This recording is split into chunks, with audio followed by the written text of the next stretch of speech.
Greetings, fundraisers. I'm Dawn Lego, and it's that time once again. Buckle up for a new episode of Raise Nation Radio, the one and only podcast made to inspire fundraisers like you to continue making impacts in our communities, building better tomorrows, and exchanging ideas. So whether you're a trailblazer or seasoned pro, you'll pick up the trends that transform your fundraising. And together, we'll dive into lively conversations and chat with industry-leading fundraisers and thought leaders to explore hot-button issues and innovative ideas. So stay with us for the next 30 minutes while we inspire you to embrace the future of fundraising. All right, let's get going. Welcome back. If you're new, we're so happy that you're here. If you've joined us before on Raise Nation Radio, welcome back. We're streamed on 11 channels now, so we're here where you want to be, but I'm super excited to get into a really great conversation with a very special development coordinator who's doing some unique things out in fundraising universe. So super pleased to introduce Pati D'Eliseo for development coordinator for Food Share of Lincoln County. And you know what? I'm going to turn the show over to Pati so she could say hello to the Raise Nation Radio audience, introduce herself, and tell us a little bit more about Food Share. Hi, Pati. How are you? Welcome to the show. Thank you so much for having me today, Dawn. I'm glad to be here.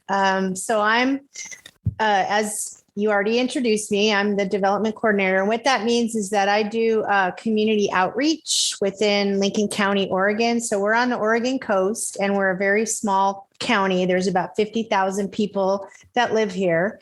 And we are the regional food bank and we service the county through 7 partner agency pantries and about 15 partner organizations. And what that means is we distribute food that's either comes from, USDA or we have various channels out to the community, and they go to the pantries and then clients directly access the pantries for the food. And I do different kinds of fundraising. We do, solicitation where we send letters out and cards and ask people to donate. And we have an annual fundraiser every year that's called Bejeweled. Bejeweled.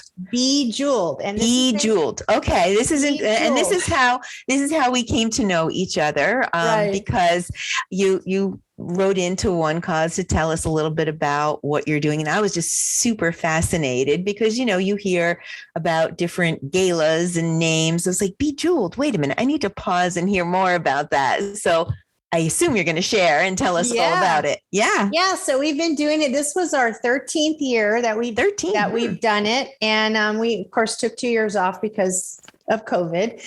And what we do is we solicit the community for jewelry donations. And so you solicit the community to give you jewelry?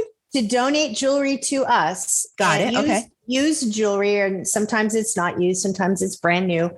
And basically we take that jewelry and we assign it to different departments. So we have a fine jewelry department, which contains sterling silver and gold. We have an everyday, which is a costume jewelry. We have vintage, we have beads and crafts, we have ethnic, and we have art, handmade artisanal stuff. So you have like a whole jewelry store. Pretty much, yeah. Yeah, it's like a jewelry mall broken down by departments. And exactly. If you want jewelry, you have a department for that jewelry buyer. Yes, that's got it. Okay, this is cool. I love it. Yeah, and so we collect the jewelry, and we have a whole team of volunteers who basically goes through it all, and they take a piece of jewelry that you look at and say, that's a piece of crap. And they make it into something beautiful. Oh, so you can buy. You're renovating jewelry too. Not necessarily. We clean it up.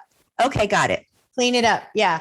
And then they put it on cards, and when it gets displayed, it looks like it's brand new again.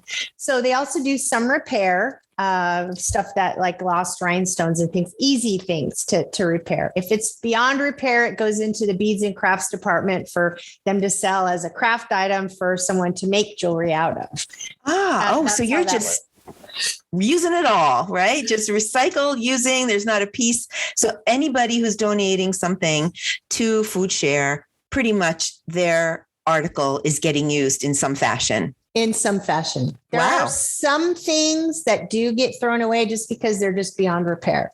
Okay. But not very many items like that. And so what happens is when the jewelry comes in here, I go through it all and I sort it out into all the different categories. And if you look behind me, you can see the boxes. Okay. And basically they go into the boxes and the volunteers that are in charge of that department come in, take it, and then they do their magic with it and get it ready for the sale. Now, with that said, the sale is only once a year. So, oh no, I was just about to say, okay, I'm going to go shopping after this. All right. So what are the parameters? When is it offered? We have it in the sale. The actual physical sale is in May.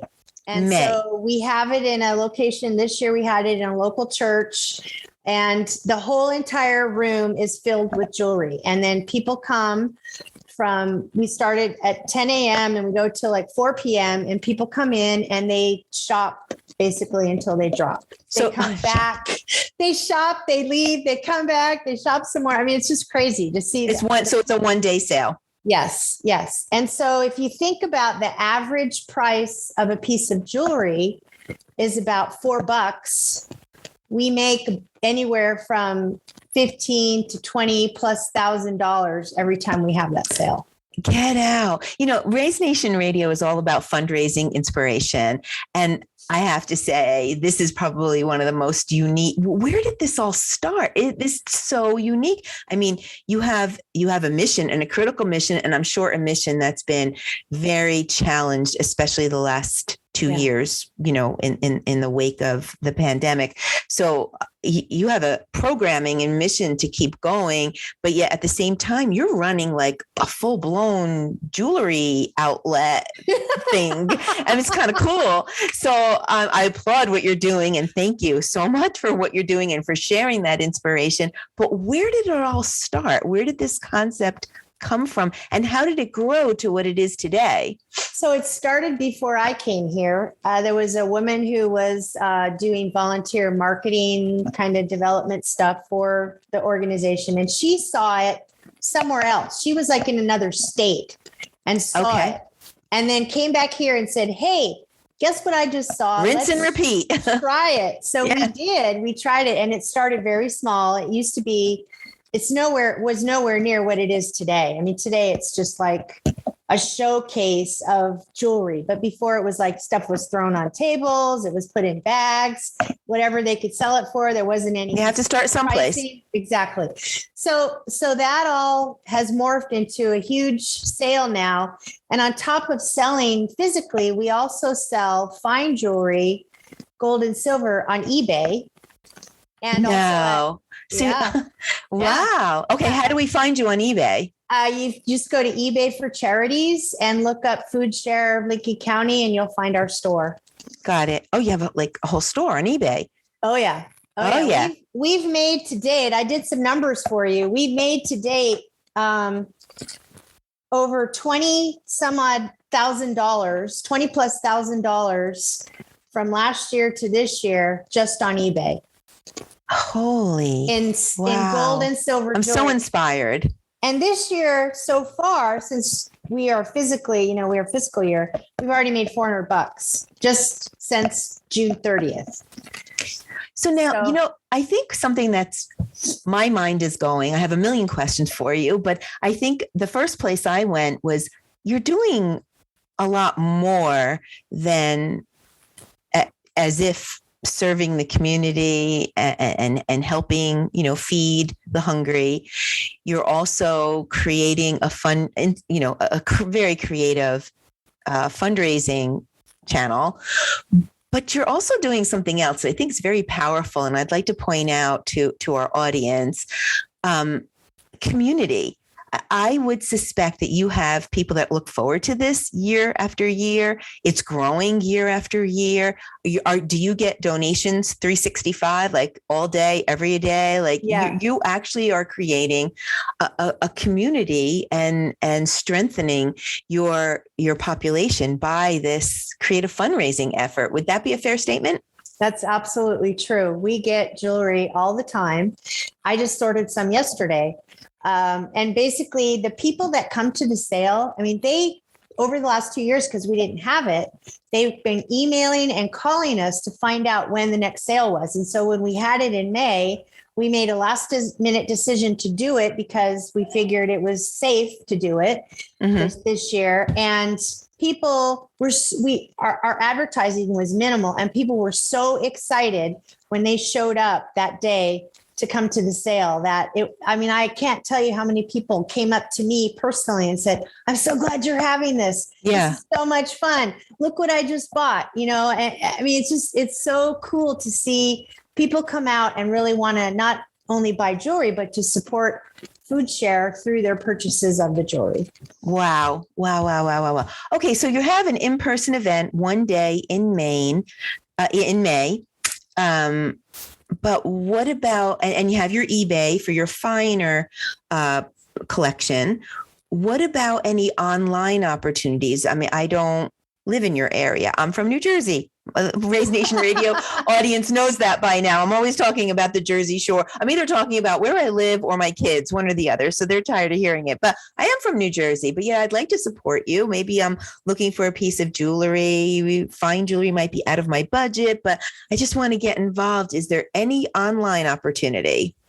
There's no online opportunity for anything other than the fine jewelry, because quite honestly, it takes a lot to sit down and do a listing on eBay. And so we have to cut it off at a monetary amount. So a minimum amount of the item of jewelry gets posted, and anything else does not, just because, I'm an employee and I get paid to do this. And so we have to be cognizant of how much time I'm spending on eBay and how much, I'm getting paid.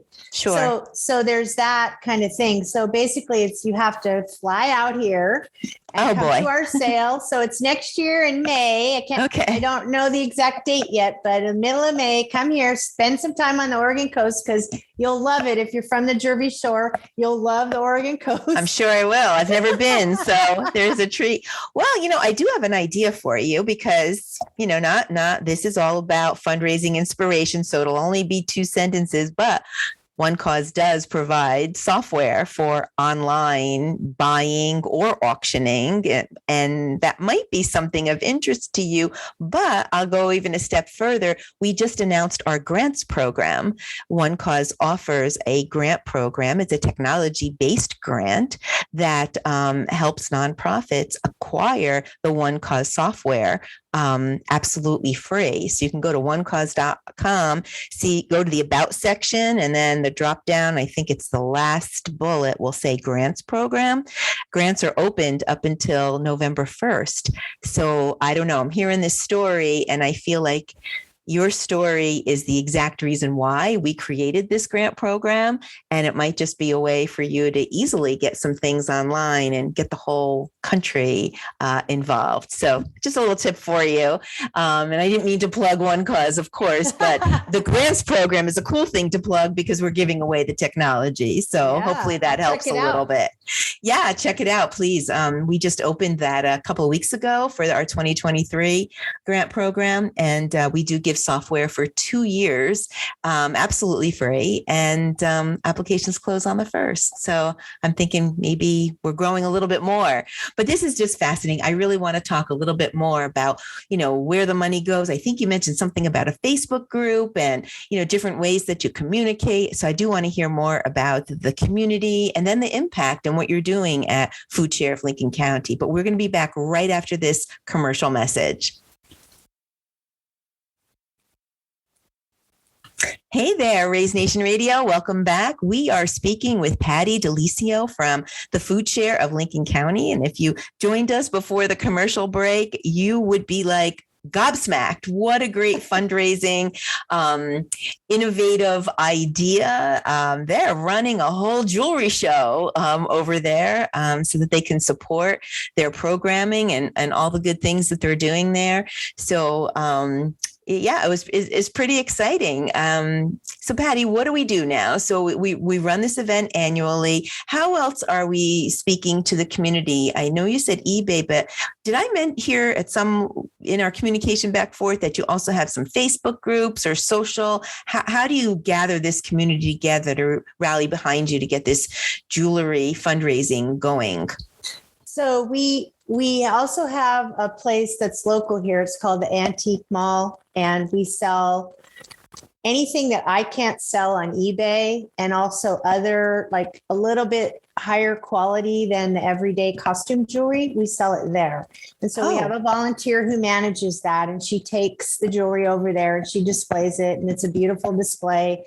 And she also has information about, you can donate jewelry here. We have donation receipts in case somebody drops off jewelry.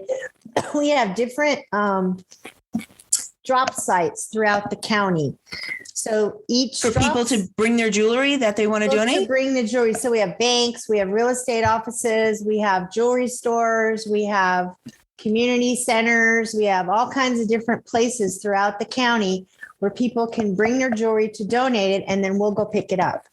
So I might be going to a bank and look left or look right, and I'll see a depository that I could bring things. Yes. Wow. Yes. You've covered everything. And some of those places might even have food barrels where you could donate food too. So we kind of do a double dipping in these places, because people are coming in there and we're making them aware about food share, needing food, and also give us your jewelry if you have any. And our tagline is, an old bracelet that you don't wear anymore could buy enough food to feed a family of 4. Oh, okay. Mic drop there. So one bracelet that is probably sitting in a jewelry box that needs to be dusted, or in a closet or a cabinet. I have plenty of them. That could feed a family of 4. Yes. So what we equate is that every dollar that we make is $4, equates to $4, which can be one meal for a family of 4. I got it. Wow. That's pretty powerful. Mm-hmm. And I have plenty of those articles in my house. You could send them to us. I will. Okay. Well, all right. Well, let's go there. How would we do that? So people are listening. We have an audience in Oregon and outside of Oregon. They're hearing this. We all have those jewelry boxes that need a little dusting. So we open it up, we find these pieces. Now what? How do we get them to you? So you put them in a box and you ship them to us at Food Share of Lincoln County. And we're at 535 Northeast 1st Street in Newport, Oregon. Our zip code is 97365. Put it to my attention, Pati D'Eliseo, and ship it off. The other thing is that if you could let us know that it's coming, you could send me an email, which my email, actually it'd be easier to send it to info@foodsharelc.org. Foodsharelc.org. Very good. And if you send it to, just say, hey, I've got some jewelry I'm going to ship to you. And then we'll send you a tax receipt. We can email you back a tax receipt, because all of these donations are, obviously you can take the tax deduction off of it, right? Because it's a. So you put a value on it. You're able to put it. We don't, but you do. So I if you got decide you're going to send me a piece of $500 worth of jewelry, then you're going to write that down on your receipt. We don't put value on any receipts. Understood. Yeah. Now, what about the tax implication if you're buying the piece of jewelry? So if I'm buying it, am I paying tax? Am I saving tax? Is there any other incentive other than the fact that you're purchasing jewelry for the greater good? I mean, why should I go to any retailer and get a jewelry piece for a wedding that I'm going to in November when I could support your organization? That makes sense to me. But is there any other incentives that I should be aware of as the supporter? Well, we don't have tax in Oregon. We don't have sales tax. So everything here is tax free. But if you're in your state, like if you bought something on eBay would charge you whatever your sales tax is in New Jersey or wherever you're from. So we don't charge it, but eBay would charge it. So based on the state. That's how that works. Yeah. Got exactly. it. Okay. Yeah. All right. Wow. You've really got it all covered and all wired, and some great things that you're doing. But now let's talk about the impact, the money, right? You mentioned that your eBay sales are in the $20,000 area annually. Your annual event is in around the $15,000, $20,000 area. where is it going? What's it doing? Tell me about, maybe you can share a success story or how you're feeding the hungry and families that are just in need a little bit. Sure. So we take the funds and obviously we use it to purchase food. Last couple of years, we've had a lot of influx of USDA because of, COVID. There's been a lot of food that's come through the system. So what we've done in a creative way is we're working with different organizations here locally, and they're going out and purchasing specific food. And one of them is our local Guatemalan population. They're mom speakers. And this organization is going to the local store here that caters to that group of people and purchasing the food and stocking their pantry with it. And then we're reimbursing them. So wow. They give us the receipt for whatever it is that they've purchased, and then we write them a check. So we're able to use those funds to help organizations or agencies around here with specific local purchases that are specific to those groups of people.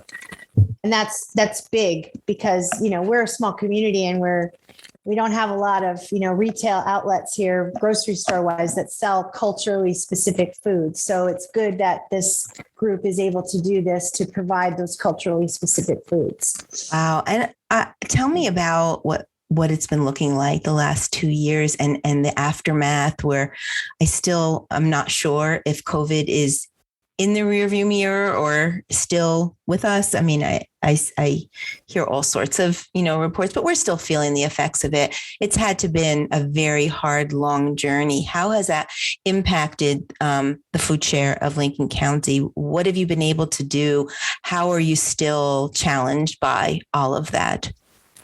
We still are servicing a lot of, clients that are had it, coming out of COVID, and we're actually in high risk in our county right now. So it hasn't gone away.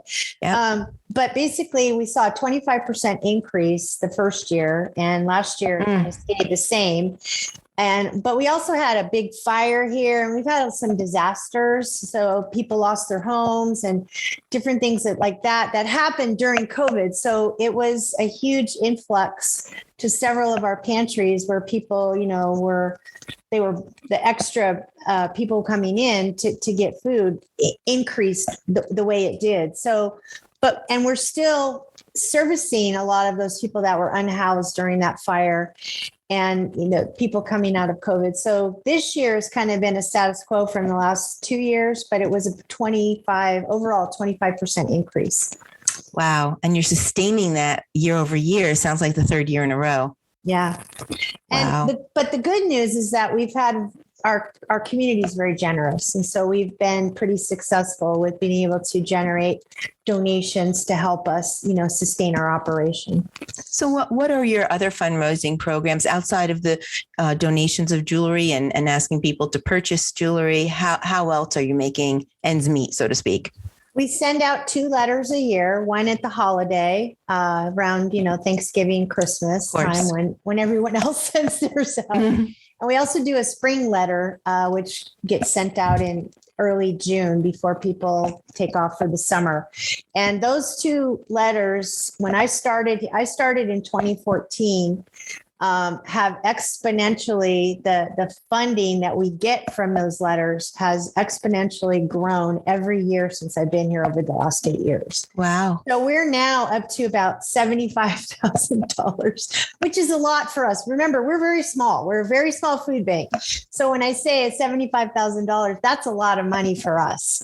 And then so far with the spring letter, we've made $35,000, which the very first year we did it, we made $5,000. So you can imagine. Yeah. Nice. So we're doing we're doing well with those.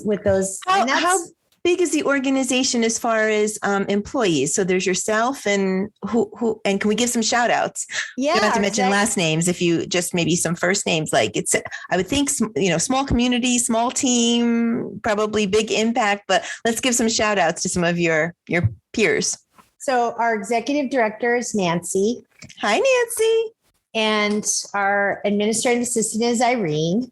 Hello, Irene. and me. So there's three of us in the office. And then downstairs, we have Eric and David, our warehouse guys. And that's it. That's it. 5. That's it. That's it.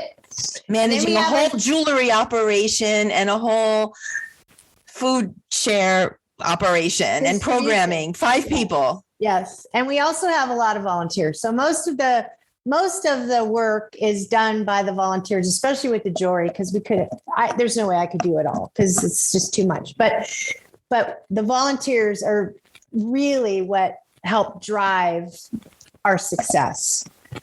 I think that's true for so many organizations. So we probably should pause there and thank the volunteers of Food Share of Lincoln County. Yes. You're so valued and needed. And you hear the success that we're talking about today with impacting the communities and, handling 25% increase in demand and running a whole jewelry operation to have some fundraising creativity. So we applaud you and thank you for what you're doing, because we couldn't do it without them. Couldn't do it without them, for sure. All right. So where are we going? What as the development coordinator, what do you hope to see in the next couple of years for Bejeweled? Is that what it's, did I get that right? Bejeweled, yes. Yeah. So where you've grown so much from a couple of pieces of jewelry thrown on a table to this, world-class operation. Again, hint, hint, I think you need to go online, but okay. What are you hoping for in the next couple of years in terms of growth? What we need, not what I'm hoping for, but what we need is we need a new warehouse. Our warehouse is ancient. And so, that's going to take some fundraising. Yes, ma'am. A lot of fundraising. We thought we had a place south of here, but that kind of fell through. So we're looking around again for another space because our warehouse, we're at max capacity where we are right now. So we're looking to do that. We also need another cargo van, because the van that we have is over 16 years old and it's starting to become a burden, to maintain it, and also for driver safety. So we need another van, not new, but something that's reliable. Yeah, newer than what you have and reliable. Exactly. Yep. So we're looking to do that, and then plus I also on a personal note, I'm a professional chef.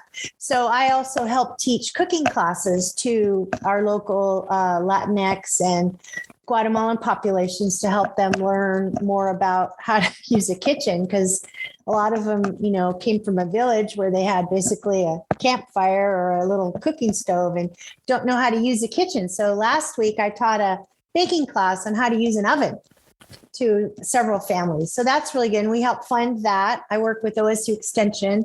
And that's through the Food Share of Lincoln County as well. It goes through OSU Extension, which is Oregon State Extension Services, which is a group that does community outreach. And so we partner with them. I teach the class and we provide some of the ingredients, and they do the recruiting and bring the people in. And we had the class at their facility last week. I see. Wow. Mm-hmm. Yeah. Tiny but mighty, right? But mighty. That's right. Oh my goodness. I'm very impressed. You certainly embody what this show is all about, just being inspired. What would you say? I think we have time for just one more question, if you don't mind. I've taken up so much of your time, but I'm just intrigued and fascinated by what you're doing. And I am going to have to come to Oregon. I'll have to see if my daughter Alyssa wants to take a road trip with mom, and we can go check out some jewelry. Jewelry. We'll bring the jewelry. Yeah, we'll bring and we'll buy. Right. We'll take it on both sides. But what? Oh gosh, I lost my train of thought. Where was I going with this? I completely forgot. Sorry about that. Funny story really quickly is a lot of people buy jewelry and then they return it to us the next year and then buy more. Well, yeah, why not rinse and repeat, right? I mean, don't we get tired of the same old pieces? So it's kind of cool. Just, every year you can just recycle and have something fresh all the time. I think that's just, super, super, super cool. Well, what was that? I wish that burning question that I had in my head would come back to me, but unfortunately it didn't. I'm really super impressed. You certainly embody everything that this show is all about. What would you say to somebody who wanted to get started? There we go. That's the question, the light bulb moment. If they kind of thought maybe it's not jewelry, maybe it's luggage or, something else. What would your recommendation, now that you've been at this for so many years and you've seen the growth, to get started in a program like this? Basically, just tell them to start small, do a lot of advertising, get your community on board with you so that you have places for people to do the donating and also to do the outreach, because it's not just us, it's all the people that are the drop sites that help communicate, to the community. So we want that. And then just start small and don't beat yourself up and don't set an expectation. If you only make $500, then you only make $500, but every year you have an opportunity, or every time you do it, you have an opportunity to increase that. We've given jewelry to other agencies that have done the same thing that we've done. We've given it away because we couldn't sell it. And so we gave it to them, and they did it, and they were, fairly successful with it. So we don't have a problem sharing with what we're doing at all, because there's so much of it out there. It's, lots to have. So that's what my recommendation would be, was start small and don't have a lot of expectations and get your community behind you. Yeah, well, that's exactly what you've done. You've absolutely created a community, and I think it's beautiful. And I applaud you and thank you for what you're doing. I know it can't be easy, especially with, such a tiny team, but again, tiny but mighty. Yes. So Fearless Fundraisers, that's about all the time we have for today. I wish we can keep talking about Bejeweled. Isn't it fascinating? But we do appreciate you listening in, and we hope you enjoyed today's Raise Nation topic and your daily dose of fundraising inspiration. Tune in for a new episode release every Thursday at 12:30 p.m. That's Thursdays, 12:30 p.m. But in the meantime, listen to all the episodes on Raise Nation Radio. You can follow the channel that you like best. We stream on 11 different channels, and you'll get the notifications about our new guests, just like Pati D'Eliseo. Fundraisers are doing amazing things to build better tomorrows for our communities. Stories are awe-inspiring. You won't want to miss a single episode. I would like to thank our sponsor, One Cause, for making this episode possible. One Cause is driving the future of fundraising with easy-to-use software solutions that help nonprofits connect with donors. Be sure to check it out at onecause.com and visit the resource tab on the homepage for a broad catalog of ebooks and blogs and vlogs and frequently asked questions that you'll find helpful. And of course, our grants have opened and they are on right under the About Us. You can submit until November 1st. A huge shout out and thanks to my guest, Pati D'Eliseo, the development coordinator from Food Share of Lincoln County. I do appreciate you sharing all of your inspiration. It's just a fascinating story, what you're doing. Thank you again so much. Any last words of inspiration for our audience? Just keep doing what you're doing and make sure that your community is behind you, because if it is, you will be very successful. And you've proven that. Well, thank you again so much. Until next time, I'm Dawn Lego. This is Raise Nation Radio. That's a wrap. Stay fearless out there.